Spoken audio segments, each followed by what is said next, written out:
What do we say about that? Absolute nightmare. Well, hello and welcome to ABW Live. As Arsenal fans, you can be guaranteed of two things. One, VAR will try and screw us over. And two, if Xhaka did it, Xhaka's guilty, no matter the situation, no matter if everyone else is doing it for the entire game. Xhaka does anything, Xhaka is done. So with us this afternoon, we've got Nick. Right, Nick? No, I'm angry. Correct answer. And Richard, you're right, Richard? Also the correct answer. Won't bother saying hello to everybody in the chat. We know you're all there. Hello to everybody. Let's just talk about the game.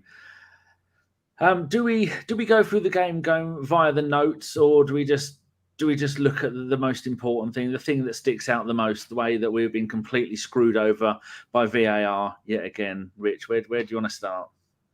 Yeah, probably just go with that. Just wing it, and rather, I'm spitting blood. So annoyed at that performance, the refereeing performance. We did not deserve that. Absolutely fucked over yet again by VAR, and it's almost as if as soon as the ref, someone made a point in our group, as soon as the other referee came on, that's when the entire game changed, because that first half, Nick, absolutely stunning. Have you seen Arsenal play that well, that attacking in general, let alone against what is, people would say, is probably one of the best teams in the world? We absolutely ran them ragged. They had no idea. They had no answer to anything we were doing. We were doing them with our wingers, doing them with our fullbacks. Even in central midfield, Partey had probably the best Arsenal game of his life. Even Xhaka was playing brilliantly. And then it all started. We score the goal and it all falls apart on shitty VAR. The referee wanted to leave the VAR alone. He said, no need to do it. And he was told, like the commentators were saying, the VAR people shouldn't have told him to come and have a look at it, because when you do that, I think they said there's only one referee ever come and have a look at it and go, no, not a penalty. So as soon as the VAR people went, no, you've got to come and have a look, penalty, ridiculous, and a yellow card. And then the bullshit that Gabriel does. Have you ever in your life, Nick, seen anybody go and try and tamper with the penalty spot? What kind of fucking moron is Gabriel to do that? Unbelievable. I'm so fucking angry with so many aspects of this game, but I'm also over the moon with how fantastic we were, Nick. What do you think? Was that a question, or was that just a rant? You pick the phones out of that. I'm going to go and do a tweet before I end up swearing even more. I'm so angry, and I'm over the moon. Yeah, I mean, I was just completely shocked and surprised at just how well we were playing, especially compared to the first game where we got absolutely spanked 5-0. And we were 1-0 up at half time. Probably should have been more. I mean, Martinelli played so well, and to be honest, he could have had a hat trick on his own today with the chances he had, and hopefully in the future he can become a lot more clinical as a striker, because we all know he's got the talent and the energy and the skills to get himself in the positions he just keeps getting himself into. But if he wants to become world-class, he's got to start finishing these chances. Because like I say, for how he didn't get on the score sheet at all today is absolutely shocking. But, I mean, me and Rich, we could talk about the penalty we didn't get when in the first half, when VAR didn't seem to give a shit, I don't know about you, Rich, because, I mean, to be fair, I watched that and my initial thought was, that's a pen. And then they showed another replay and I was like, nah, that's not a pen. And then they showed another couple of replays and I'm like, I'm not really sure. What do you reckon, Rich? So basically, in real time, I shouted penalty. Yeah. I could understand why VAR wouldn't get involved in that, because it's not clear or obvious, right? The first replay that they showed, you can see that Ederson doesn't get any of the ball. He gets Odegaard's foot, right? Yeah. I think they only showed that maybe a couple of times, and then they never went back to that replay. They kept showing it from the other two sides where it was really ambiguous, and they didn't show. I'm not saying like it's a conspiracy, but it's just it's just bollocks and incompetence. The one completely behind the goal. We got two replays of that. And I thought, that's a pen. He went through Odegaard's foot, didn't he? and then the Yeah, ball so went. the one where you can see where he hits Odegaard's foot is from the side, right? And that's the one that at half time, Rio Ferdinand and Julian Lescott were analysing that, and they were saying, yeah, it's a penalty. They showed that, I think, like twice, and then everything else was from behind, and it's really ambiguous, and you don't see it. I didn't really have a problem with VAR not stepping in that instance. The penalty that they got, yes, Xhaka was dumb enough to tug at his shirt, but he dived. Bernardo Silva dived for that. Again, that's another one that it's not a clear and obvious mistake by the referee.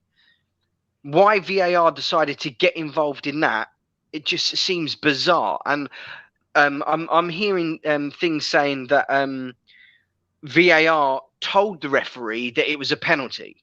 I'd love to hear these conversations, kind of thing, in what's going on. I've long since said that we should be privy to the ref's mic, like it is in rugby, like it is in American football, where they hit the little wing and they can speak to. You can hear the conversations going on between the referee and the linesman and the VAR, because you need that, because it clarifies situation. You get a better understanding of what's going on. I didn't think that the Bernardo Silva thing was a penalty. Yes, there is. He had a shirt in his hand, but he's already going down. Not every bit of contact is a foul in football.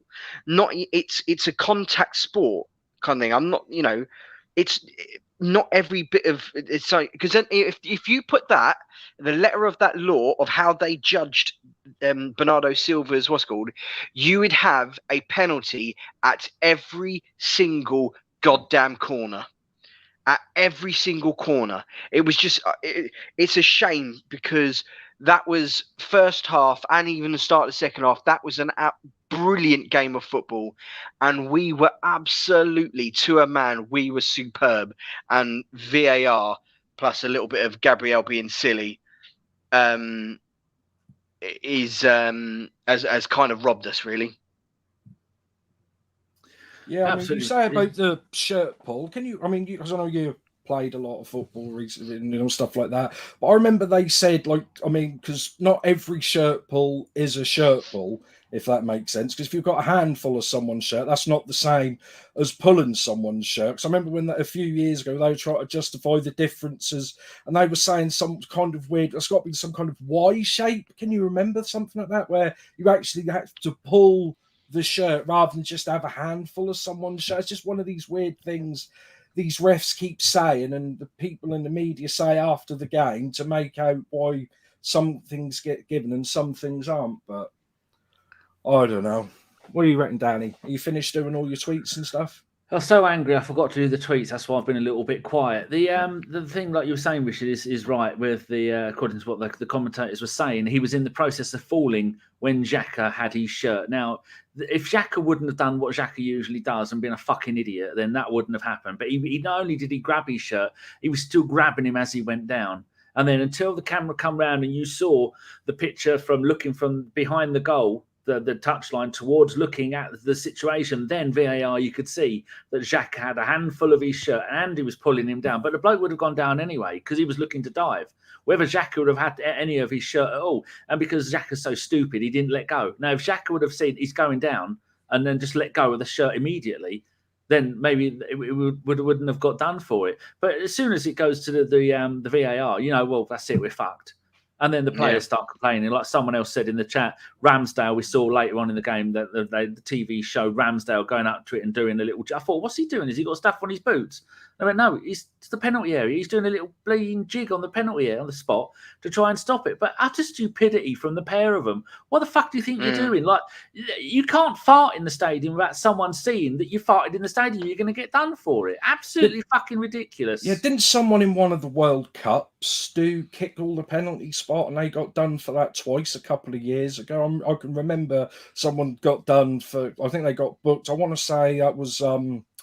what's his name? He used to play for Liverpool, old Suarez. I think he got done playing for Uruguay. So I Possibly remember seems like the sort pretty of shit sure that he he would got do. booked for.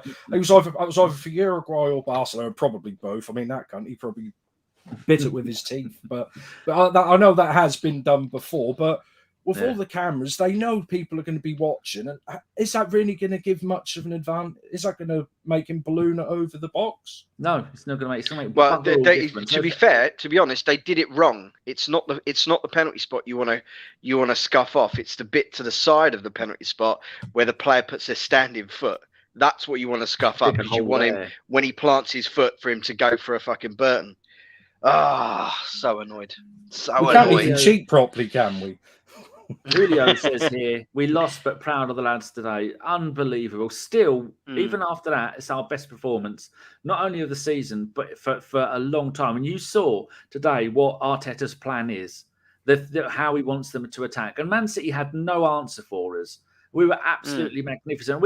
Doesn't matter. VAR has cheated us. The ref has cheated us. Xhaka and Gabriel have let us down with their fucking moronic attitude to fucking around on the pitch when you shouldn't be doing it. And then the arguing and the shoving and all that other bullshit. Doesn't matter. We played fantastic. The next game, we're going to look at that and go, best team in the world. We had them on their asses for 50, 55 minutes. And then we're going to go into the next game. And people are going to see the way that Arsenal played against Man City today. And they're going to fear us even more, because we've done it against Sunderland. We've done it against Leeds. And we've done it against Norwich and all these other teams. But today was our big test. And we did it. And we passed the test. And the only reason that we didn't win that game, slightly unlucky because Nathan Ake cleared off the line, slightly unlucky because Gabriel nearly scored, and with their penalty, where they had 2 shots on goal and they scored 2 goals. Yeah, I was just about to say that, yeah. Go on. Ramsdale didn't have to do anything for the most of the game. Ramsdale really didn't have to make a big, a save to make, really. If truth be told, not really. Apart from there was the one that in swinging cross that Ramsdale kind of flew out of his goal and got nothing. And Ruben, was it Ruben Diaz? I think it was Ruben Diaz. He tried to flick it on, but he got nothing. We kept them at arm's length for a lot of the game. We were winning the ball high up the pitch. Partey was outstanding today. I thought he was absolutely magnificent. What do you put that down to? Well, I think we kept our Saka and Martinelli up high and wide as well. And we were constantly switching the play and getting it out to them. I think also, again, with that Xhaka sitting a little bit deeper, Partey is in more in the centre of the pitch more, rather than on top of his own 2 centre backs. And he just the ability that he has to kind of let the ball run across him or check and feint, and just with a subtle little drop of the shoulder, he's then got 20 yards to run into. I thought he was absolutely phenomenal today. I think, like I said, we played so well. Like I said, the energy, the spirit, the fight.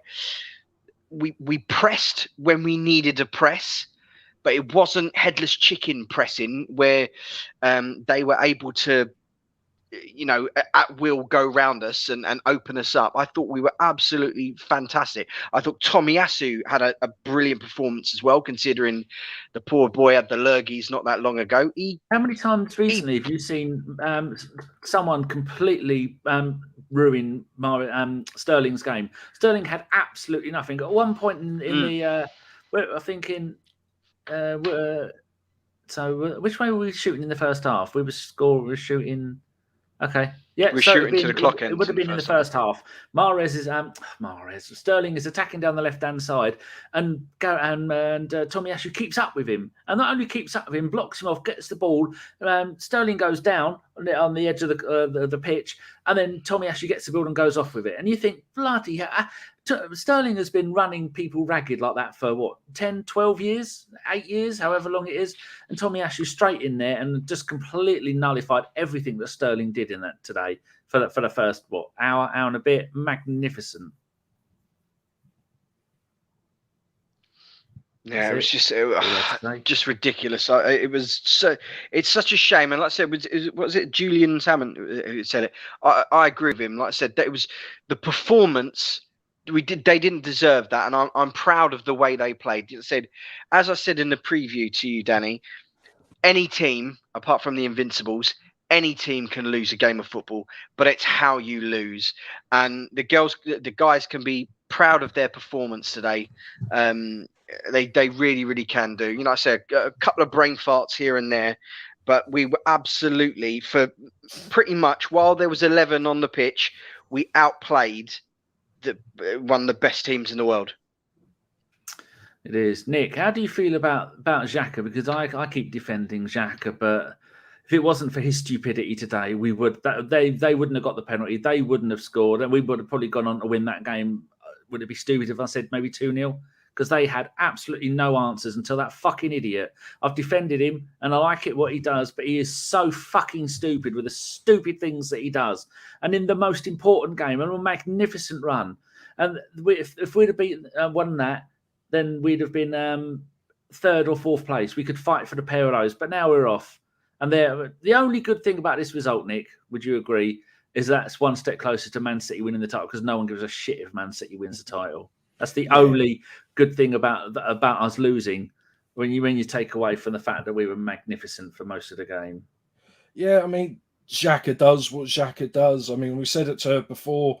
He's been a marked man since we signed him, since day one, which, you know, we haven't helped as supporters and, you know, ex-Arsenal in the media, allowing him to get a reputation before it even started playing for us.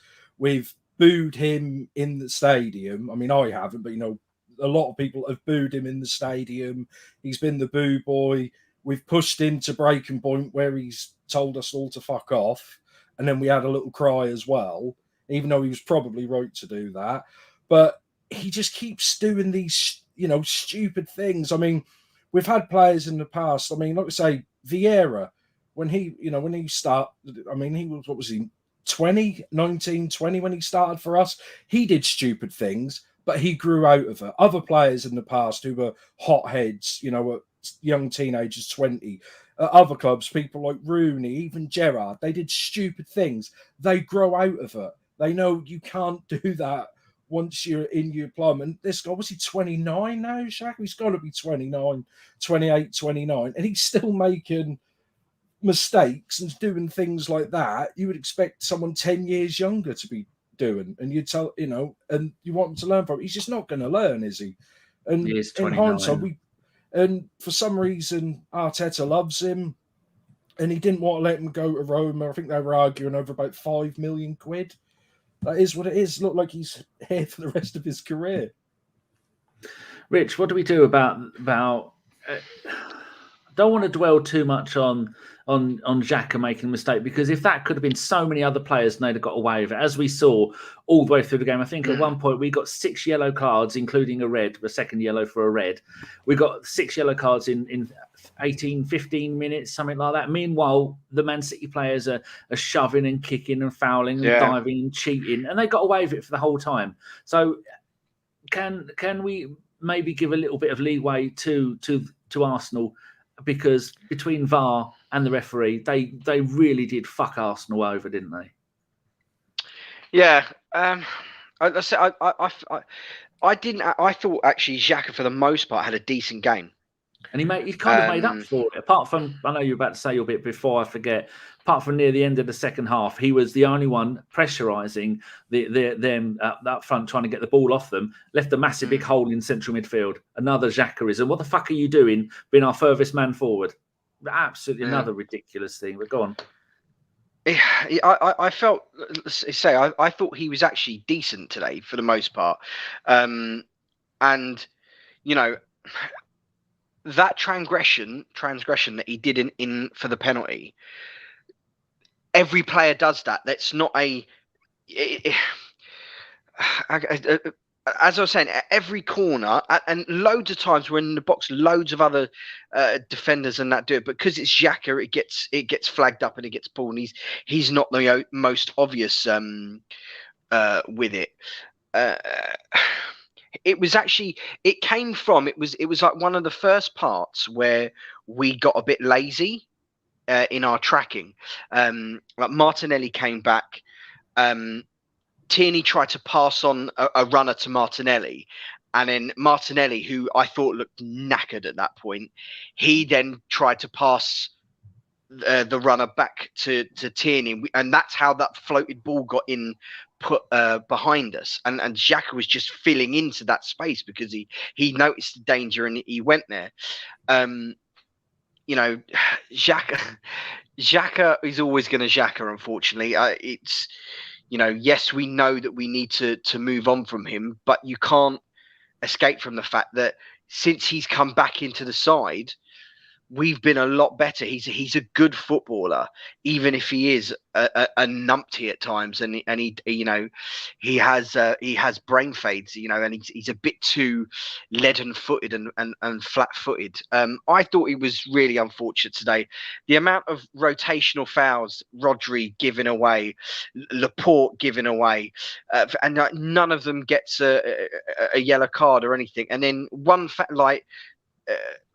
foul from us and it's straight up yellow card, and you're like, why are they immune to these yellow cards? I don't understand it. Like Saka constantly getting the legs taken out from underneath him, and then I don't understand it. I would love to have for the referees to have some sort of accountability and us to be privy.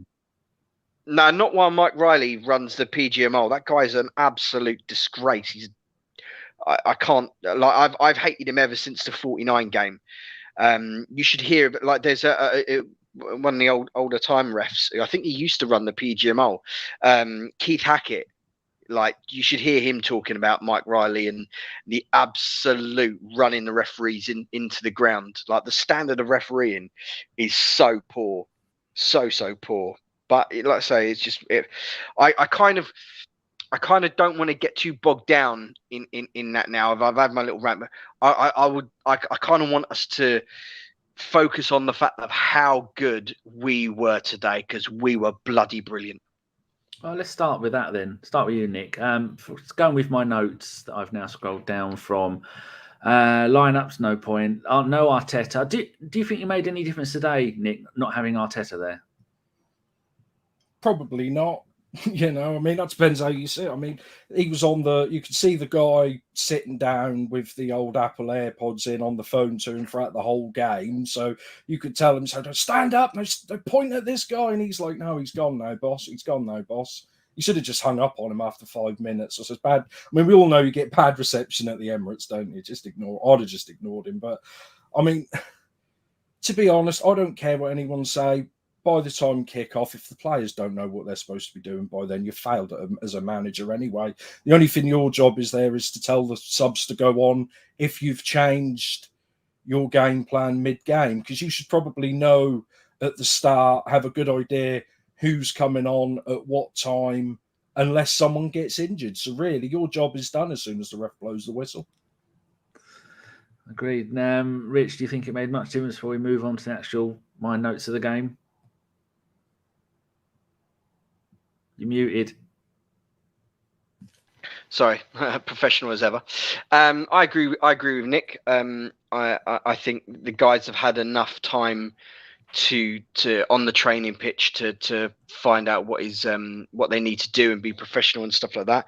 And by the performance that was put in against the current champions, against a team that's 70 million per person, even in their reserves, that we absolutely matched them, and it wasn't that much of a detriment not having Arteta there. I thought we coped admirably. Chris Jones makes a good point here on YouTube. It might have helped the team today to just go out and execute. I kind of think that's what they did. It's going to help us long term to go out there to know that we went out there. The boys went out there and they just played their best, and they've shown that their best can compete against the absolute best in this game, and it will give everybody more confidence when the season starts. So, Nick, right, game started for 9 minutes. Long goal kick from Ramsdale down to the left wing and landed at the feet of So having two players called Gabriel, I'm gonna mix them up during the show. I know I will. At the feet of Martinelli, absolutely stunning. And then Martinelli put the ball across, and Odegaard penalty. So what do you think about Ramsdale's magnificent passing out from goal? And was it a penalty for us when because yet again VAR looked at it over and over and decided no penalty? Well, I mean, me and Rich talked about that earlier while you were tweeting or not tweeting, but yeah, we both decided that we weren't sure, like especially at the time, because we looked at it from about 3 or 4 different angles.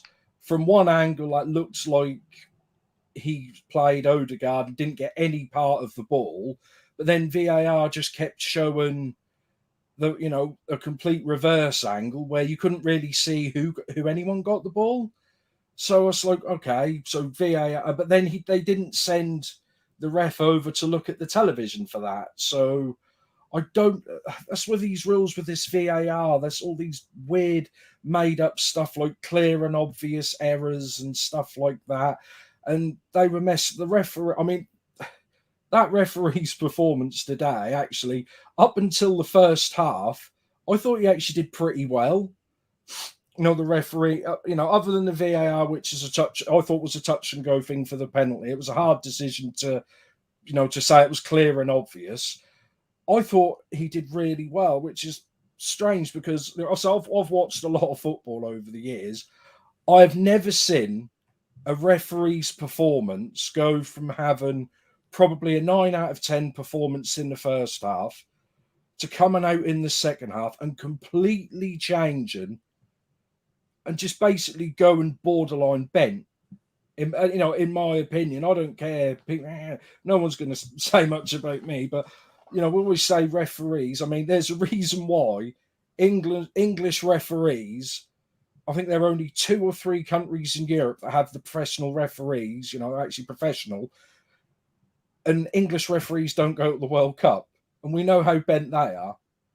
So if they don't want nothing to do with English referees, like I said, they're either bent or crap. And there's nothing no one can say any different, can they?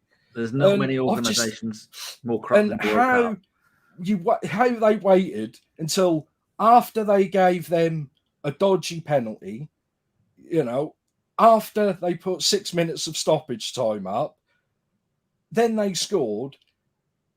And then you book someone in the Man City in the 95th minute. That's the first time you're going to book a Man City player, really? You're telling me that's fair? Rob Holding got a book after his first challenge after he come on, which was barely even a foul, let alone a yellow card. Was it a pen, Rich? Because we saw again in ultra slow mo that the goalkeeper's foot did actually barely touch Odegaard's foot. Now, if you're going to take it like that, you're going to take it down to the nth degree, the tiniest frame, the smallest fraction of any kind of thing. Then that's a penalty because he touched the player's foot before he touched the ball. But I always look at that as if it was against us, would I say a penalty? And I'd say probably not. He wasn't really going anywhere, was he? Is this the Odegaard penalty in the first half? Yeah. Yeah. As me and Nick said earlier, I was happy that VAR didn't get involved in that because if you've got to look to something to that level and slow it down that much, then you stick with the on-field decision kind of thing. You could see that, and the lads doing the analysis at half time could see that Ederson he didn't get the ball. He got Odegaard. Odegaard touched the ball first with his foot, and then Ederson touched Odegaard's foot, which then touched the ball and kind of went away. So it was. Yes, if you're going to take it down to the absolute nth degree and use the same super slow mo things like that, us. Yeah, if you're going to use the same criteria, yes, it is a penalty. But if it was, I was happy that VAR didn't get involved in that because it wasn't a clear and obvious error for me. Right. People, we're going to be going over my notes from the shows, from the game, so we may cover a couple of things because I have an annoying habit of not listening to what people have said before. So, Richard, sticking with you, 16th minute, wonderful, glorious Partey nutmeg on Silva, gives the ball to Martinelli, who is already running at least 100 miles an hour, puts the ball into the box, and we had another good chance to score, but only got a corner. Magnificent bit of play, wasn't it? That Partey just showed what kind of a Rolls-Royce player he can be. If is it when he's allowed to do it, or is it when he can be bothered to do it? Or because I can't find any rhyme or reason to how Partey has a magnificent game whereas he has a shit game. I can't figure out what the problem is. And today he was magnificent, and that nutmeg, beautiful. Yeah. It wasn't just that nutmeg. There was loads of little flicks and tricks, and just like I said, that simple ability to let the ball run across his body, feint, drop a shoulder, and just give himself acres of room to run into. He was absolutely fantastic today. I think it's got a little bit to do with the fact that I think he enjoys having Xhaka next to him, someone who can. Sorry, it gives him more freedom. Yeah, it gives him more freedom because, like I said, Xhaka is more prediscerning to sit a little bit deeper and kind of hold that centre of the park, which allows Partey a bit more freedom in movement in what he's going to do, and also he's not always constantly the one who is collecting the ball off the back four, which is another. Another thing. I think also that he's getting a really good run in the side. He seems to be touchwood injury free. It's just a shame that he's now going off to AFCON. But hopefully he goes there, has a marvelous tournament, and comes back and continues the form of us, because he showed today what he can be when everything when he's got a run in the side, when he's got another adult next to him in the middle of the park, and he's not got niggles injuries every 5 seconds. He showed what an excellent player he is and why we went out and we spent 50 million on him. Good. Right. That's a very good point. Nick, 19th minute, Ben White, deep ball in to Tommy, and Tommy puts the ball across the box. Yet another bit of a fantastic attacking play from us. Tommy was fantastic today, wasn't he? Tomiyasu, he's got to be one of the signings of the season for anyone, to be honest, and especially for like 20 million quid. And that meme of that twat from Sky Sports just will not stop going round on Twitter saying, what is he? Is he a defender? Is he a right back? Nobody knows. He was offered to everyone in the Premiership and no one wanted him. Why did Arsenal sign him? And I'm like, okay. And that's another one which I said, about players getting reputations before they've even kicked a ball, before they've even put an Arsenal shirt on. And I don't know where we've found, well, other people know where we've signed him from, but I've never heard of him before we signed him. I know a lot of people have done their research on, watched YouTube highlights and stuff like that. But I just thought we seem to do really well with right backs. I remember the only thing I could think similar is when we signed Sanya, how he just slotted in and just looked safe, and just looked rock solid, gave you a 7 out of 10 every week in, week out. And hopefully he could just do that for another 5 or 6 seasons, because I'll be happy for him to stay right back until he's well into his 30s. He gives off major Bakary Sanya vibes. He's very steady. He's excellently two-footed. He's got pace about him, and he's physically strong. He's good in the air as well. Yeah. He also gives you that Bakary Sanya like out ball, so that if you need to dink it over long and kind of bypass that first press over the central defenders, he's got that height and physicality that he can get you out of trouble in that way. I agree, Nick. I think he's been an absolute fantastic signing. Good. Let's move on a little bit, because we all love Tommy. He's already he's one of the quickest crowd favourites that I've seen in many years. I think one of the others was maybe Santi Cazorla, because when he came to us, he first played, he was playing on a wing and he was scoring goals and he was magnificent on that side. Alexis Sanchez, Another Aubameyang, another one. God, that didn't turn out well, did it? Did anybody see the 21st minute Martinelli with a no-look pass? I didn't see it until they did the replay, and it saw him going like this. It was so I went, oh, mum, and then put the ball the other way. Did anybody else see that? Yeah, I didn't see that. Cheeky little bugger, isn't he? Oh, that was. Brendan is there from. I think Brendan's in Australia. I think it's 2023 in Australia now. I'm not sure how time works. Well, like Phil Macker here says, it's his one decent point he's going to make all night. A magnificent performance. So proud of the boys. Let's not talk about Xhaka doing a Xhaka. Bollocks, VAR aside. And someone else made a good point. Here we go. Sai. We need to replace Xhaka. As much as Xhaka tries not to be Xhaka, officials aren't allowing Xhaka not to be Xhaka. Someone needs to put that on a T-shirt because that's very true. Oh, I had a chicken and mushroom pie at halftime. I'd share that because I hiccup. Right, Nick, 30th minute. White dispossesses De Bruyne. DeBruyner. I'm sure that's how you spell it. Then makes a run, stops, which is a really important thing because I've noticed Ben White has been getting pelters from people because he thinks that he's the new Conte. He just gets the ball, runs all the way through the midfield. He didn't. He got the ball, brilliant tackle, stops, passes it to someone else who can do a better job. In the middle, and then I think passes it on to Kieran Tierney, who is again 100 miles an hour, makes a great run, and then crosses it low in front of the edge of the box. And a certain Mr. Bukayo Saka gets it and went, "Don't mind if I do, sir. Thank you very much." Hits it low and hard into the bottom right-hand corner, and then that made it 1-0 to the Arsenal. Nick, do you want to know what I shouted? I scared Betty. I shouted.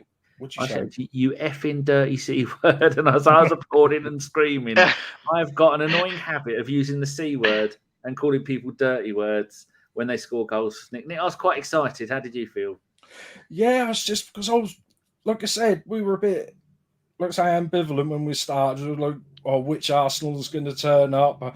Are we going to be, because we can go either way when we play these sides. We could turn up and play really well and then get shafted anyway, or we could just not turn up at all and get spanked 5. It's just so weird. But at that point, when we were scoring, I'm like, we're having this lot today. We're at it. They looked sluggish, even midweek, because they were playing. I want to say they were playing Thursday night on the Amazon. They looked sluggish then. They didn't, and even today, they didn't really look that much. They only got what the ref gave them, but at that point, we were just going, well, I think we were on fire at that point. And Saka, I mean, wow, what a season he's having this season for goals. I mean, is he our top goal scorer this season? So far now, he's got to be, isn't he? I think they did say that he was our top goal scorer. 10, maybe was it 10 goals? I'm just going to go and have a look here. I'd say between him and Smith Rowe, I mean... Oh, he's got 9. And he's got 9. That's the 1st of January, and Saka's got 7. Yeah. 9. Who's got 9? Smith Rowe's got 9. Saka's got 7. Wow, so we've got 2 English boys as our top 2 goal scorers. It's been a long time since that's happened in English football, isn't it? It is. But, I mean, God, that kid, I mean, if he keep doing what he's doing, he's going to be something special, isn't he? It is. If I'm, I'll go from each one of you from point to point. If you want to make a point, just wave at me and shout. And Sam Fisher says, "Why was Xhaka captain?" The commentators didn't say anything about that. It was almost done under the cover of darkness when Lacazette went off. He gave it to Xhaka. I thought he was going to go and give it to Big Bob Holding. Anyone know anything about that? I thought he was going to give it to because I thought he had the armband, and I thought he was coming off to the side of the pitch because Smith Rowe was coming. Obviously, Smith Rowe was coming. I thought he was going to give the armband to Smith Rowe, but Xhaka's had the armband after the captain's been substituted a couple of times. So it's nothing. Yeah, he's had that a few times this season. I think he's even started as captain for one game. I think he has. Has he? I don't. Yeah, I wasn't sure if he'd started as captain, but I know he's had the armband a couple of times. Mainly because my mate, who absolutely despises Xhaka, keeps on messaging me every time Xhaka gets the armband. You put that armband down, Xhaka. Yeah, it was. I say get abusive text messages. Formerly knows makes a good point here. And some people were saying KT was done. He's one of the best fullbacks in the league. And I argued with people when they said that Tavares should be playing. KT, captain, magnificent player.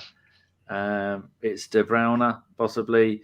And Danny, can I ask you a question? You Do you certainly think can. that extra month or so where Arteta was sticking with Tavares, we were all saying, well, Tierney's got to be back. We've got to get him back. He should be starting. Oh, look, he's playing for Scotland. Do you think that extra month or 6 weeks where Arteta just let him train and just get back into whatever he was in full fitness has done him wonders? Because he's always had a lot of niggly injuries throughout his whole career. Do you think that's what Arteta's plan was?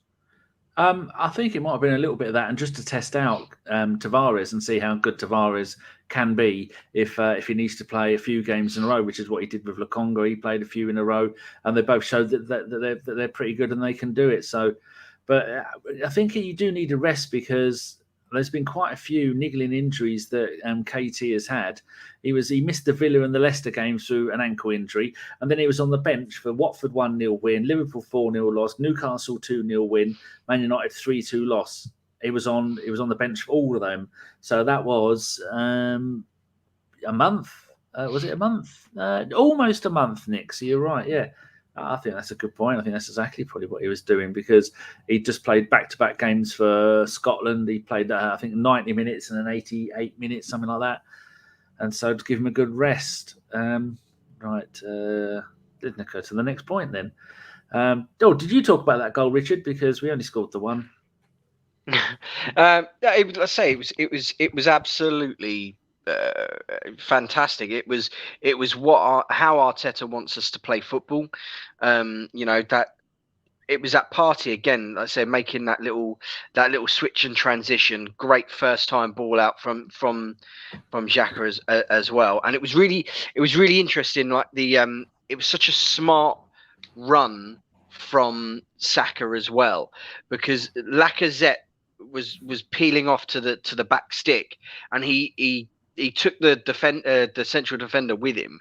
Massive hole in the centre, and Xhaka just Saka very, very intelligently cut across them, and it was so unexpected. Like Ederson left an absolute acre of space on his far post because nobody expected Saka to get there. It was absolutely fantastic. I'm loving seeing this end product from Saka as he's getting, let's say, more minutes and more mature and smarter and cleverer and more composed with his finishing. It's absolutely wonderful. Like I said, we need to tie the lad down to another big contract to like I said, to keep him at this club because he is absolutely fantastic. Not sure I'll give him a big contract, a longer one, but not a big one. When they get all the money, they lose their passion for the game. Well, they? I meant, yeah, that's what I meant. I meant like a long term. You don't mean an Ozil kind of contract? No. Oh, God good. knows. No.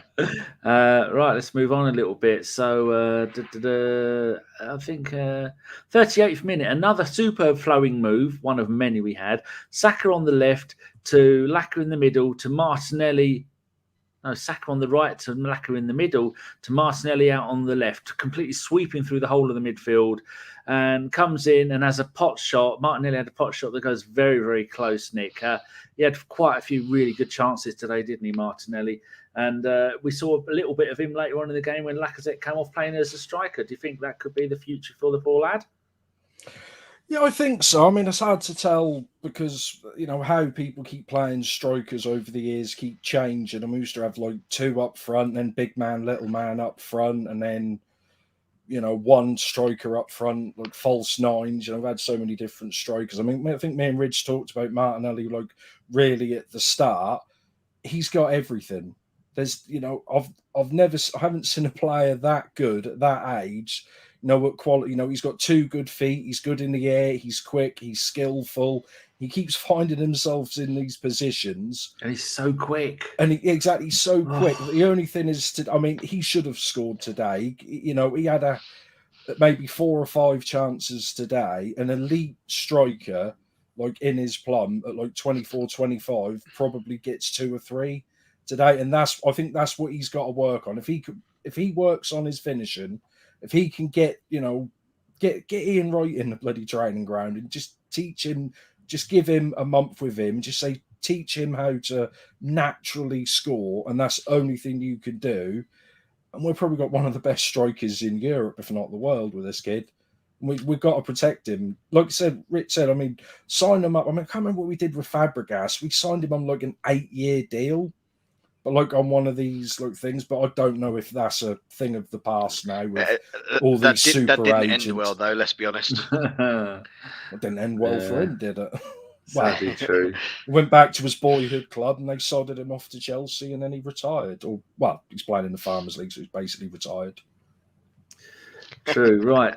Next bit, 42nd minutes, my last note with the first half. Gabby, again, I don't know which one, get the ball in our left wing back spot and then runs. I was got Martinelli, runs some more, gets past everyone into their box and finally get the ball off him. He is impossible to mark. I mean, the poor bloke is either going to get a kick in because playing for Arsenal, the referees don't protect them, or he's going to go on and do magnificent stuff. I mean, even people in the chat are just saying it. David said Martinelli was so close on so many occasions. I feel like he's starting to find the back of the net soon. Richard's put Martinelli waste. I don't know. Richard was probably at the game today, so he's. Oh, here we go. He's changed it. Martinelli was everywhere. They bloody autocorrect and. Phil's put, we may have lost, but I think today was a game changer for this team, and I'm thinking top 4 in a cup. Oh, cheeky. Well, are either of you in a hurry? Because the next bit might take. We can do the next half in 10 minutes or 3 hours. So, yeah. Right. Sorry, Danny. Just one thing on that run that Martinelli did. Apart from the fact that he's not lightning quick, Martinelli, he's aggressive when he runs. He's aggressive and strong. And when you said about he might get a kick in and stuff like that, in that run when he breezed past Cancelo the first time, Cancelo tried to have a naughty little stab at him at his calf, like studs up, which kind of was a bit naughty kind of thing. He was so unlucky. I like Martinelli in that left half space kind of thing. I think sometimes in the middle he's still learning though. He gets a little bit lost because he has to be a bit more static when he's centrally. Whereas on that left-hand side, on that left wing, he's got license to run in behind in that half space. He's very, very good. He's got so much promise. He was brilliant in that first half. I agree with all of that lot. Div. I had his name right for a year and a half. Now I've forgotten it. Divyun. I think that's it. Martinelli's shins should be wrapped in bubble wrap because kicking him is the only way to stop him. Exactly right. Right, second half, Nick. The attempted 48th minute, just as the second half began, the attempted murder of Gabby Martinelli. I think he was running towards the box and one of their defenders decided, what I'm going to do what Harry Kane does to get a penalty. He's going to stand up to him, launched him in the air, half pipe, double pipe, tuck and landed. And he thought, my God. And he didn't. Did he even get a booking for that? Don't think he did he? Well, of course he didn't. It wasn't even a foul. It went for a corner. Yeah, Did we all think it's going to be a free kick, Nick? And then it went for a corner. What do you think about that? How angry were you, Nick? That's when my anger started this afternoon. But yeah, I mean, that's what we said about this. There's so many weird, it's like a whole different set of referees came out the second half. And it's just, when they talk about, I mean, the ball is irrelevant, how people talk about all these decisions. They talk about if it's overly aggressive. How is that not overly aggressive? I've been watching Cobra Kai season 4 today on Netflix. I've seen less overly aggressive stuff on that than I was today. And granted, they're 80-year-old men trying to be bloody 30-year-old men, acting. But it completely wiped him out. We've seen so many of them on Martinelli and, like I say, Saka this season. I mean, it completely flipped him over. That's like something, like I said, it's like something out of a movie. And just like, and you could see like the Arsenal players there, and they were around the ref, and they, you know, what's that mean? Is that that moment they know they fucked up. You know, they knew something was happening, and then it just kept getting worse and worse. Yes, that's some a new name here. Did you say something then, Rich? Your mouth moved. I was clicking my jaw. Oh, fair enough. Lovely. A name here I don't remember before. Keysby Knight. Just didn't want to lose. Ultimately, can't be too disappointed with the team. There was a lot of good to take away from that performance. Exactly. You are perfectly right. Phil says corner, fucking disgusting decision, and lots of numbers. Stuart must have had a call from Riley at halftime saying to him that he was showing up the other referees. Yeah, sort your life out, be shit. Divian says Cobra Kai's new season is out. Didn't know that. Cheers, Nick. Right, let's go and have a. Where were we up to now? Next, Rich. The Xhaka. We've already taught the Xhaka penalty to pieces. Morris scores. Fuck's sake, Xhaka up at. There's a 4-minute gap between the initial foul and the alleged foul and the penalty. Yeah, Rich, the bit that had me screaming again. 57th minute. Quick counter-attack from Arsenal. Saka is up with 2 of their defenders. And as they all go up in the air, one of their defenders heads the ball and goes over the goalkeeper and hits the floor and starts to roll into the net. We're about to go, yes, that's it. We've bit of justice, instant justice. And then Ake does one of the only decent things he did the entire game for Man City, cleared it off the line, and a fraction of the ball had gone over the line, but it hadn't had. Is it the whole of the ball, or was it half? I think it's the whole of the ball. Sort of Whole of the ball. Yeah, I wasn't sure it's all of it or half of it. What were you doing at that moment? Were you screaming, "Oh yes, justice"?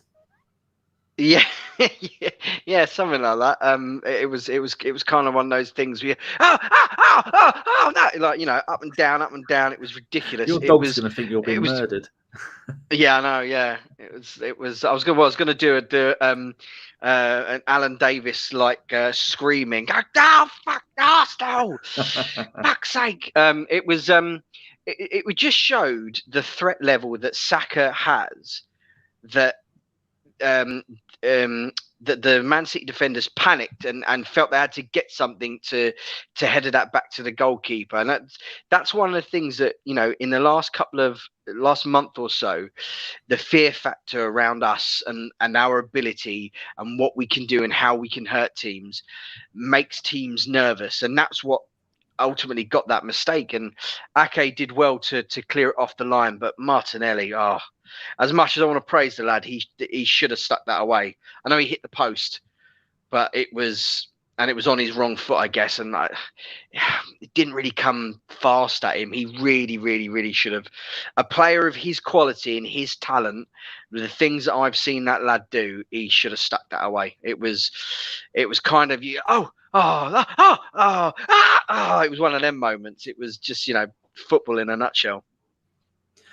We have another person, whose name I don't recognise, Tenzin.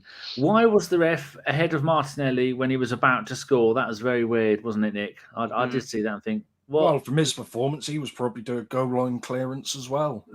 The ref would have cleared it for him. Yeah. We wouldn't have been too surprised. So afternoon gooners, we was robbed. You certainly were. David, I had to bite a pillow to keep from screaming and waking up the house. Yes, I think one of the blokes I watch on another podcast, I think it is, I can't remember. It is not another Arsenal podcast. One of the blokes on there said that he went to bed at 2 a.m, got up at 5 a.m. to watch the game. Sophie had to get up at 5 a.m. to watch the game. The dedication, it nearly killed me to get up at quarter to 10:45. I think I milked it as much as I could. And I think I was still asleep when I did the show earlier with Rich. Right, where are we up to now? Who did I give? Oh, I'll start with you, Rich. 58th minute, straight after we had the ball cleared off the line. Gabriel, second yellow card. I've never seen a player scuff the penalty spot. We've already been through that. What a twat. So talk through what Gabriel did. I know what he did, but I'm going to let you talk it through. Well, Yeah, we only saw it on replays because they were still showing the not replay penalty before spot when bit. it all No, happened. the second yellow. The second yellow. I don't think that happened live on screen because I don't remember seeing it. I only saw it in the replay. It was a blatant yellow card. It was absolutely stupid. He has that as good as Gabriel has been. He has those rash moments in his game. You know, where he's young and he's impulsive and stuff. I think, how old is he? Like 23 or something like that. Where he has those little moments in his game. I remember he did that last season against Southampton and got sent off. Similar sort of thing where he's obviously het up and he's pissed off and he's angry and he's going. It feels like a cactus sounded more like Rick Ryan. Yeah, I did, mate. Yeah, where Gabriel got a bit rush of blood to the head, and he's trying to affect the play. He wants to make up for the for what's going on, and he wants to. He's het up, charged on by the crowd, and he went for a ball that wasn't there to be won, and Jesus had just seemingly turned him, and he stopped him from running on. It was a. I had no qualms with that. I just literally threw my headset off my head and was just like, oh, for fuck's sake. That was just my overriding feeling. Sorry for swearing, but that was my overriding feeling, was just, for fuck's sake. I can't believe we were in such a good commanding position and we've just fucked it. Yes, David got up at 4:30, top left-hand corner of the USA. Can't tell you where. He's a Russian agent. Richard, who was at the game, I think he said he's now drunk. He said follow-up should have gone in. 2 yellows. Dejan, happy. Hello, all. That's it. Threw me. For nappy, happy. There you go. Divion has put in there a quote from Odegaard. I hope it is a real quote because you know how easy it is to fool me. From Martin Odegaard, if you look at the progress from my first game against them until now is huge. We're very close to be on their level, and we showed a lot of moments today in the game. Very true, we did. Sai says, Gabby having a Xhaka moment. Can we make this the official Xhaka moment? Arsenal New Zealand podcast. If you already are on a yellow, you don't do something like that. Zenda, Zagato. There was an Alfa Romeo. No, not only an Alfa Romeo, there was another one, wasn't there? Someone on Channel 4. Oh, I think it's Harry's Garage has got a shitty old Zagato that's not an Alfa Romeo. There you go. Lancia, I think it might be. Horrible car. So there you go. There were 2 Zagatos. No one cares about any of that.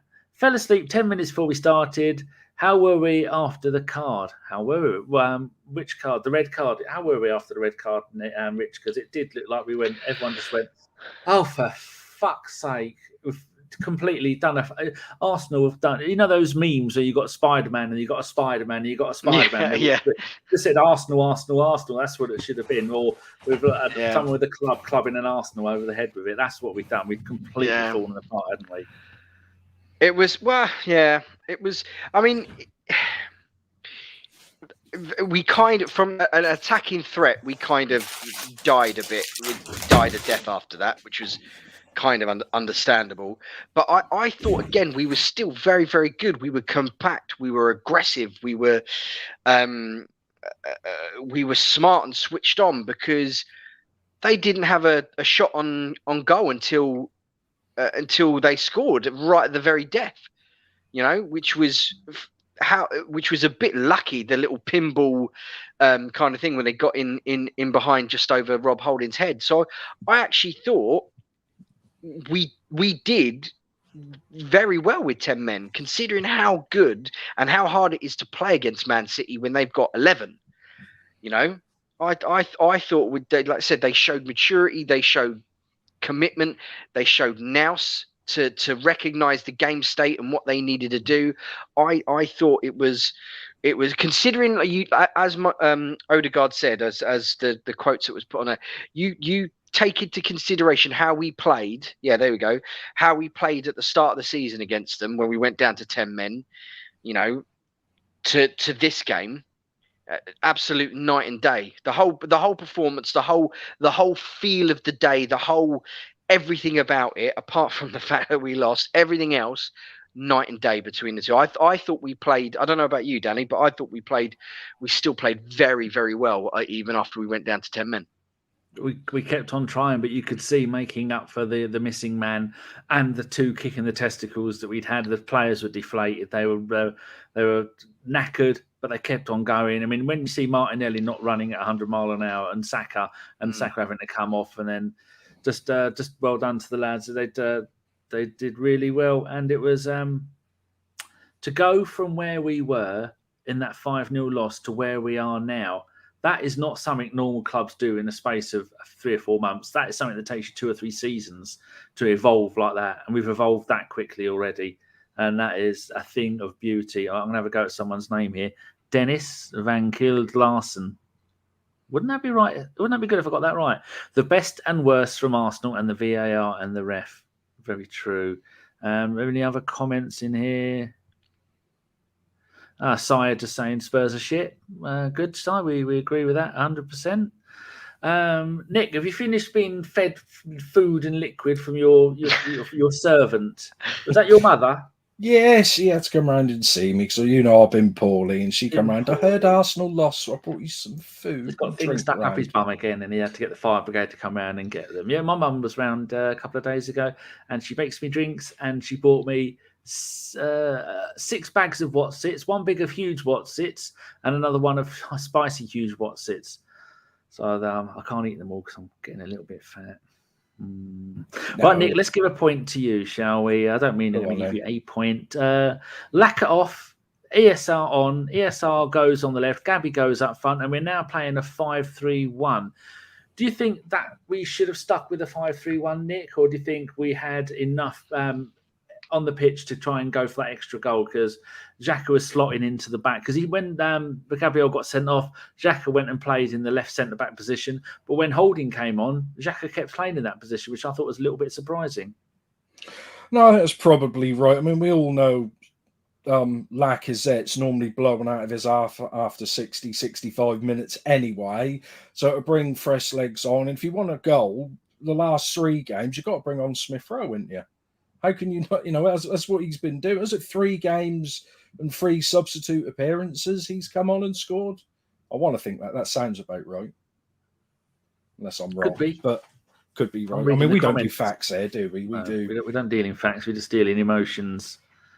Mm-hmm. Yes. Yeah, but I mean, to be honest, considering how, we almost got away with the draw. We probably were worth at least a draw for how the majority of that game went. But I think, whether that was Arteta on the phone or one of his 47 assistants made the call.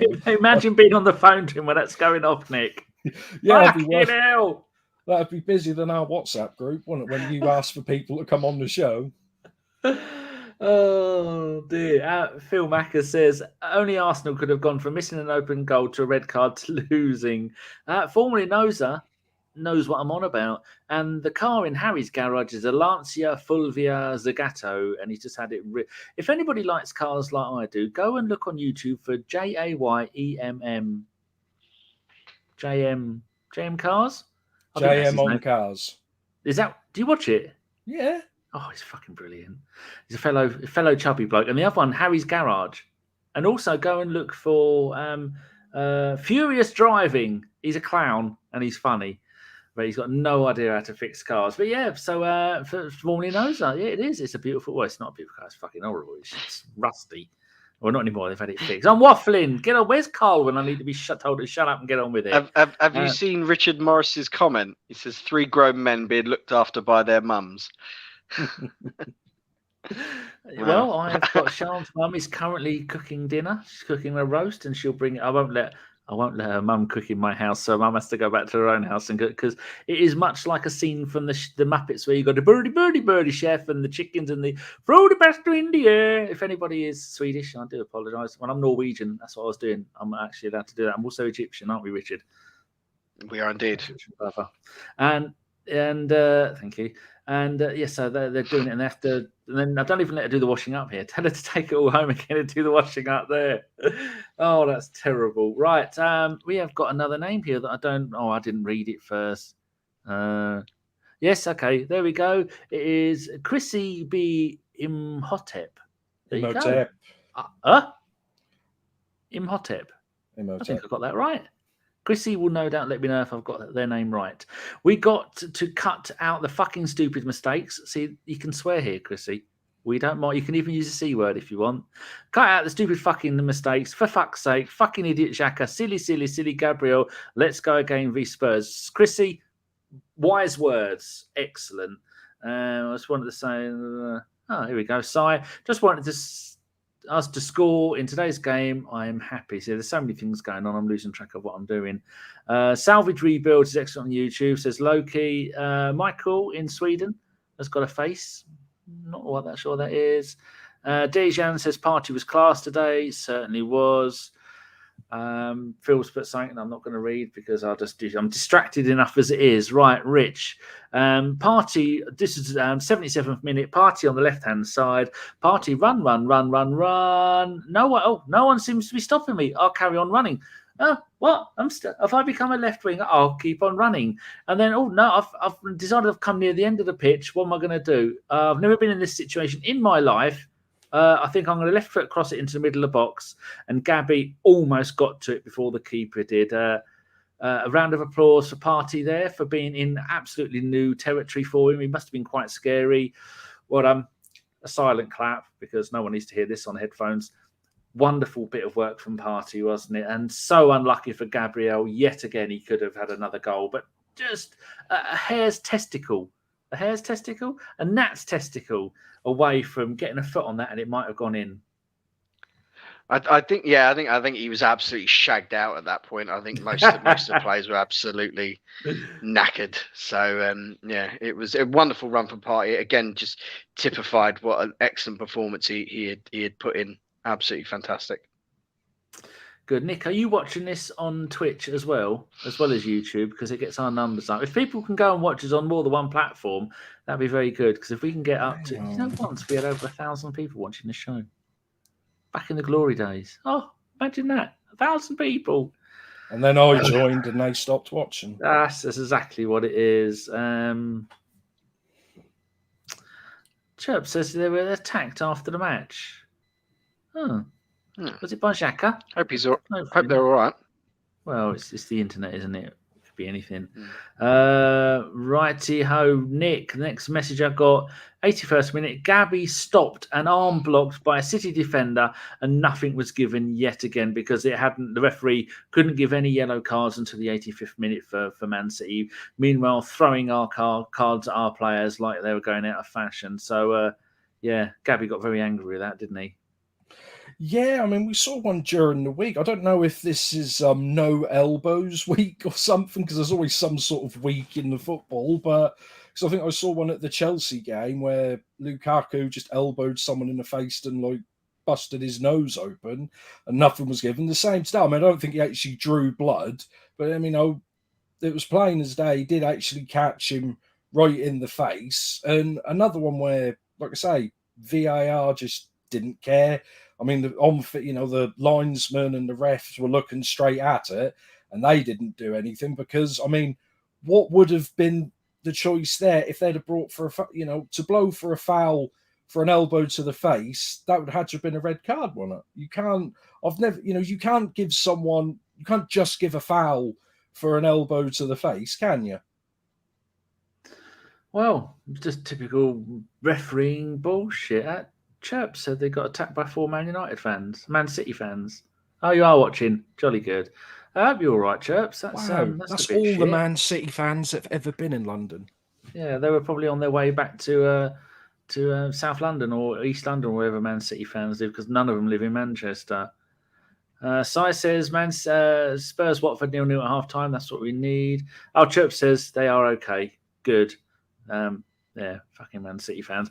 Right then, I think I'm nearly done on my notes. Last one for you, Rich. 92nd minute. De Bruyne, again, the 14th different way I've spelt his name tonight, with a ball from the wide right into the middle of our box. A bit of a Hail Mary. This was after I think Tierney had brought him down at left back, which I wasn't sure that was a free kick. Anyway, and one of their players, I think a load of players got. I think there's two of their players. There's Ben White. The ball gets mixed up in between them. Their player has a stab, and then I think White gets in the way. It hits White's leg, and then it lands right in front of the other player, about 1 foot to his right. And then the other player has a jab at it, and no one really knows what's going on. And then bang, back of the net. Fucking typical, wasn't it?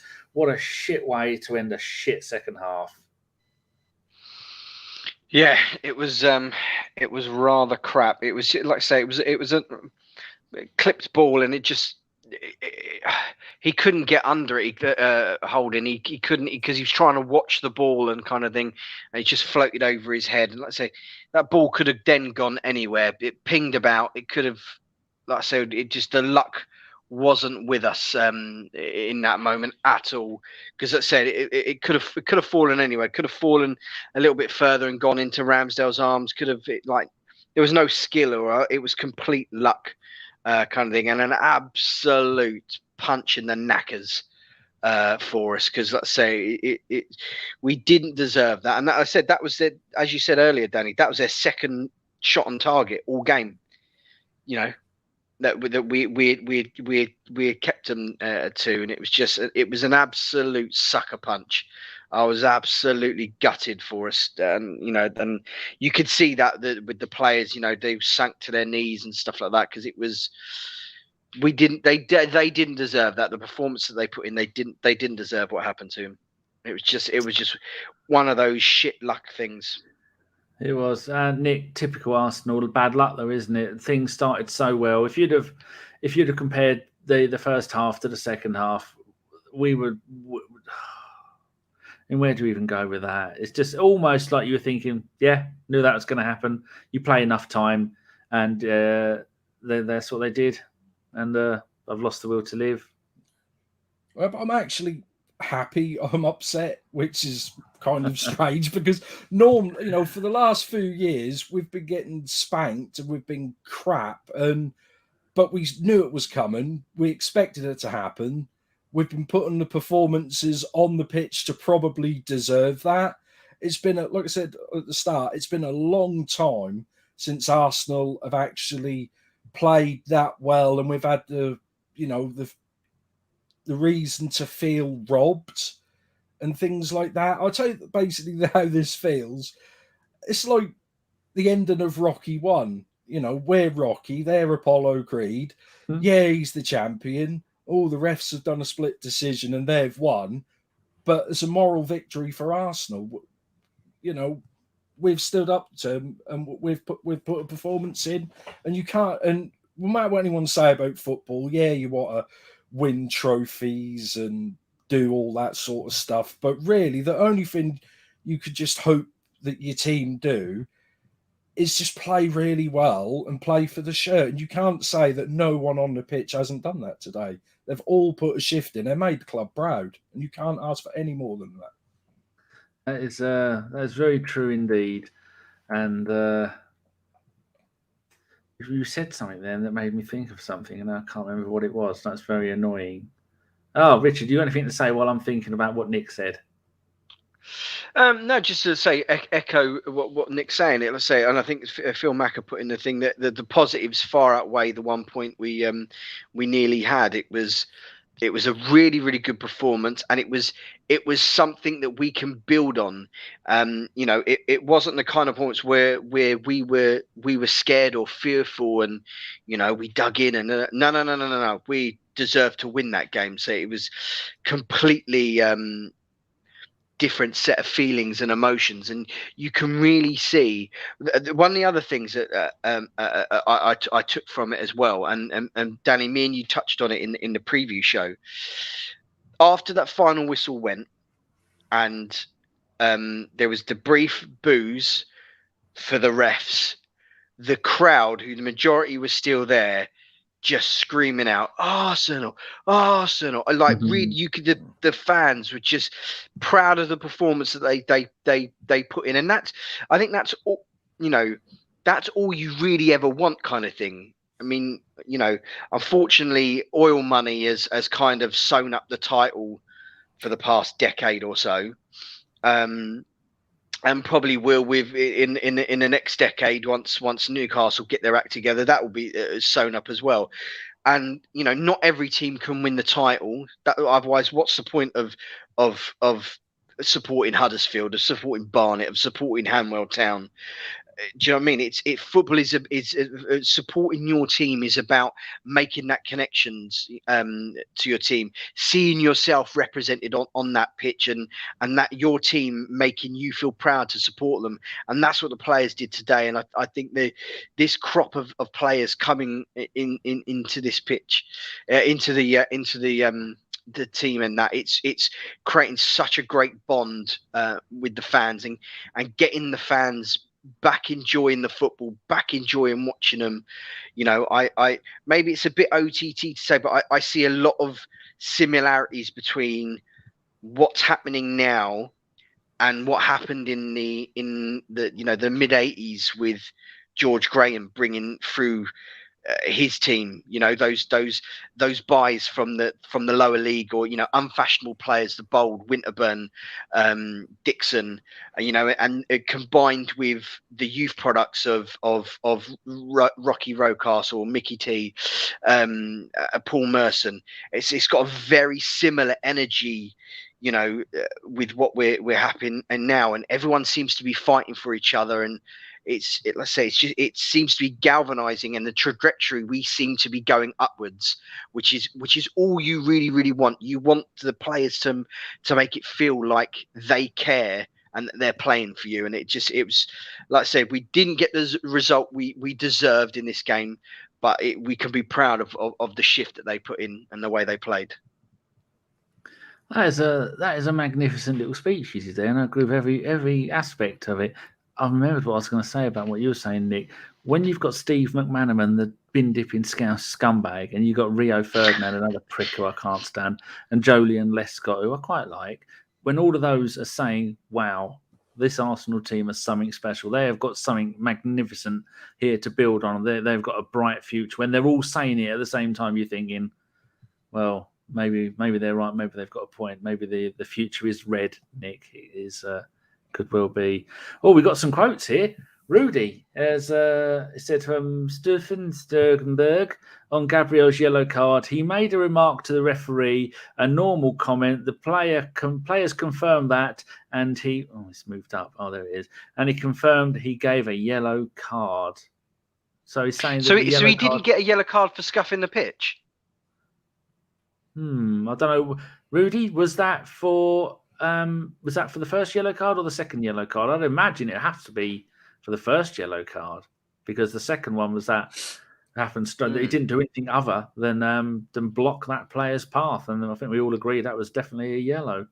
You could tell he wanted to book him as soon as he saw that was him. He's desperate to get the card out. He didn't even think. You could sometimes tell if a player's said something to someone. Even before the first yellow card, if he said something, he's like, I'm having you today, mate. And they do. They know they do. That's why, me and Rich have been saying this pretty much ever since we've been on here, because we're on the same page here.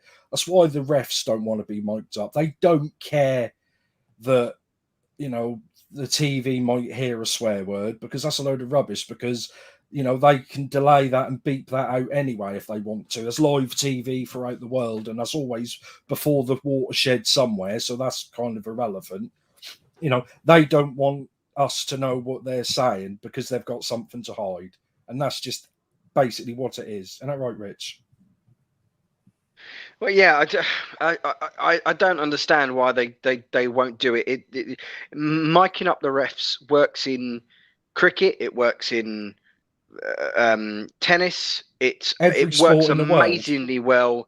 It works amazingly well in rugby, because I actually believe that it will actually cut down on the abuse that refs receive, because there's no hiding place for the players. We're all gonna hear it, kind of thing.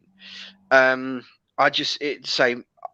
don't understand why they don't do it, and it seems to be, maybe it is they just don't want to get found out and stuff like that. I don't think it's going to bring on any more scrutiny for them. They're already under ridiculous scrutiny anyway. Being a referee is not an easy gig, and I actually, I have a lot of sympathy for referees. It is a hard job, and I genuinely think that miking up the refs will alleviate a lot of abuse they get, apart from the fact that it will be live on telly, but also that we'll be able to understand how they've come to that decision. So we'll know why someone's given a red card, a yellow card, or a red card. We'll know why. We won't have to spend 40 minutes on a podcast trying to understand why they didn't give a penalty or something like that. Do you know what I mean? It just the positives to me seem to far outweigh the negatives of miking up the refs. I'd say Mike Riley and the PDMO are just absolute. He's an absolute scumbag. I can't stand him at all. But that's another discussion for another day, I guess. Right. We've got a couple of questions, or a few questions. The first one, Nick, from And Lots of Numbers. Keep VAR, get rid of the Premier League officials. They are terrible. So the question, name a current decent Premier League referee. Shall I move on to the next question? Yeah, I don't think we can. If we can name the referees, they're not a decent referee. If we know who they are and they've got a PR management team, they're not a good referee. If they change their name from Andrew to Andre, they're not a good referee. I know he doesn't. Did he do referee. That? Yeah, his name's Andrew. It's not Andre. Wanker. Okay, right. Question for you, Richard, from Phil Macker. Do you think finding a striker who can head the ball will be in the thoughts of Arteta, or is he obsessed with playing to the feet? No, well, yes, I think the getting someone who's much more of a complete package is definitely on the cards for Arteta. You can just see that from the amount of crosses and balls we do put into the box. So yeah, I don't think I believe that Arteta wants a multifaceted striker. Somebody who can hold up the ball, who can link up that play, that but also be that physical presence. I think that's what he's searching for. I mean, only time will tell in the summer, because I mean that's the next big position that we need to fill. So the summer will tell us everything. Or maybe if Aubameyang is on his way out in January, maybe. I can't see us getting someone in January, but I to answer Phil's question, yes, I think that is the next thing, and he wants someone who can do a bit of jack of all trades kind of thing, can hold up the ball, can run in behind, be that physical presence and head the ball, but also link up play, almost like a Goldilocks striker. Good. That's going to have no chance of coming to our club. Excellent. Next question, I'll answer this from Phil. So have I made more than one good point today? Yes, you have, Phil. Thank you very much. Very kind. Final question for Nick from Richard Morris, who was at the game. Can you tell me if Gabriel's second was justified? Looked like a dive from the hey hoos, because he went, oh, that was play, and fell on the floor and rolled around like he'd been run over by a lawnmower. Well, like I say, in real time, that didn't look like much, and in slow-mo, it didn't look like much either, but the card was coming out of his pocket before bloody the bloke could start, to hit the ground. But like I said, he must have said something to him. I think, that's why he got the first booking. And, it's just really hard, because when you see a clear and obvious dive, they keep making decisions which blur the lines for what is a dive and what isn't a dive. And gravity doesn't always work the way that football players make it look. Like, for how much contact there was, should he have gone down like that and rolled around like that, Rich? I think for me, if it was I'd be spitting blood if that was the other way around. I'd be up in arms. Thing he knew what he was doing, Gabriel. He went fishing for the ball, a ball that wasn't there to be won, and he should never have gone for it. And then it was like his knee and his arm. He kind of got in and blocked him down. Yeah, Jesus maybe would have gone down a bit soft, but it was. I always try to look at it as if it was the other way round. If, say, that was Martinelli who was turning and Rodri or Laporte had done that, I'd be absolutely spitting blood. So I would say that they did the do yellow that, card was. And he didn't give got away away with it. He did do that and got away with it, but. Yeah. But they'll say that's a challenge you don't make after you've already been on a yellow card and apparently mouthed off to the referee, and he's desperate to send you off.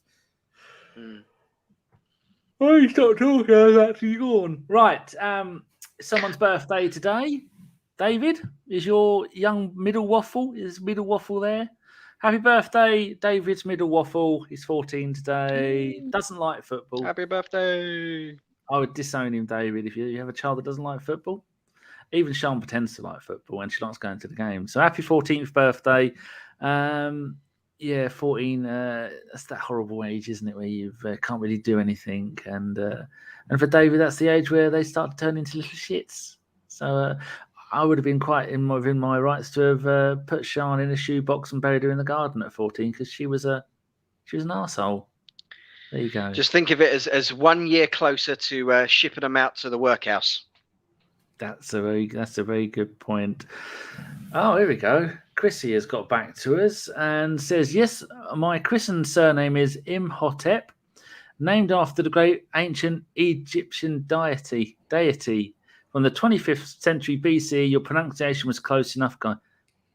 Chrissy, did you know that there's 2 Egyptians here? I did a DNA test and I am partly Egyptian, and Richard is very much partly Egyptian. We are. And I knew it was the bad guy from the film The Mummy. Yeah. Then. So we're all following Egypt in the AFCON and El Neni for the player of the tournament. I'm waffling now. Loki, his wrist hurt at 14. Disgusting man. And Arsenic Gunner says, we got to accept we were a bit naive and stupid. Right, let's end this show on a high, Nick and Richard. Have a sentence, each of you, and put your hand up if you want to go first, of how you feel about today's game, if we're summarising it in positive terms going forwards. Okay, I'll say disappointed, but pleased that we're going in the right direction. Like I say, it's a little bit of hurt, but it was good that we're feeling this way because we know how close we are and how much better we're getting. We're getting closer. We're getting closer. Pat Brady, Cancelo was involved in 2 robberies this week. Nick, your go. What have you got to say? I'm just happy that Rocky loves Adrian. That's all I care about because I said that earlier. We won, they did. She dies near the end. I've went and got the Rocky 4 remastered or whatever it is. I've not watched it yet. 127 films I watched last year. And they were all crap. I was 0 this year. I will summarise today's game as in magnificent, attacking, beautiful, free-flowing, wonderful football to see for the first half and part of the second half. Man City couldn't cope with us, and they're the best team in the Premier League, and they're 11 points clear. And you wait until we are going to play some of the other teams. I'm looking forward to playing Spurs because Spurs are shit. We are magnificent, and you may be able to rob us every now and then, but in the long game, Arsenal will always win. So fuck you, PGMOL, fuck you, Premier League, and fuck Man City, and also fuck Spurs. For no apparent reason other than they're just scumbags. Right, we're going to go now. And Nick's got nothing to do, but Richard's got a dozen kids and the missus he's got to go and keep having all those books behind him don't dust themselves.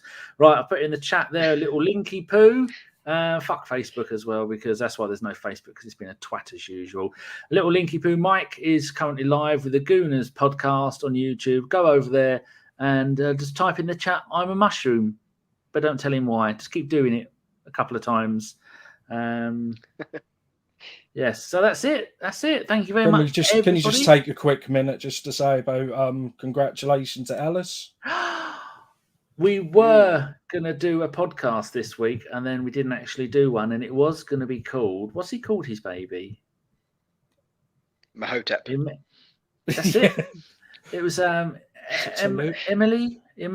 Oh God, I can't look it up. I was going to name it the name of his child, and then call it Wonderland, because our Nick our Rich. No, that's you two. See, I'm reading the names. No, you're so scared.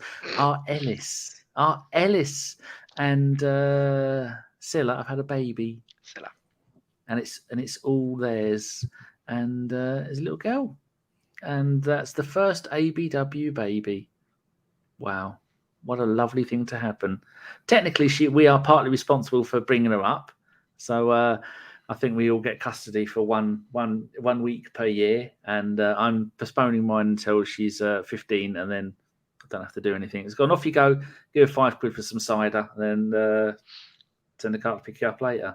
I'm waffling. So again. Does that mean when Ellis is next on the pod, he has to do the Babetto baby thing? He's going to do nothing but that.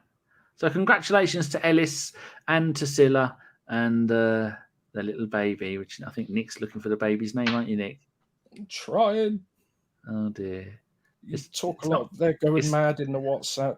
It's not Gary and it's not Trevor. Yeah, Tallulah. It was Tallulah. Tallulah. What a lovely name. So well done, Ellis and Scylla and Third everyone daughter, else. Poor Ellis can't make boy sperms. No. Thank you very much, Nick. You have been delightful. You're welcome. Glad to come on for the first time this year. It's been a while. And Richard, thank you for being on twice this year already. Nearly as much as you did last year so far. Yeah, thanks for having me, Dan. Let's say hopefully I'll be a bit more available this year now that my hand is okay. Now that he's not got a wanky hand. And thank you very much to everybody. We will be back for whatever the next game is, or a podcast. I don't know. I've not looked up. I'm not even sure what I'm doing or what year it is. And yeah, well done, Arsenal. They can try and stop us, but in the end, Arsenal would always win, morally, if not necessarily with points. Thank you very much, and good night.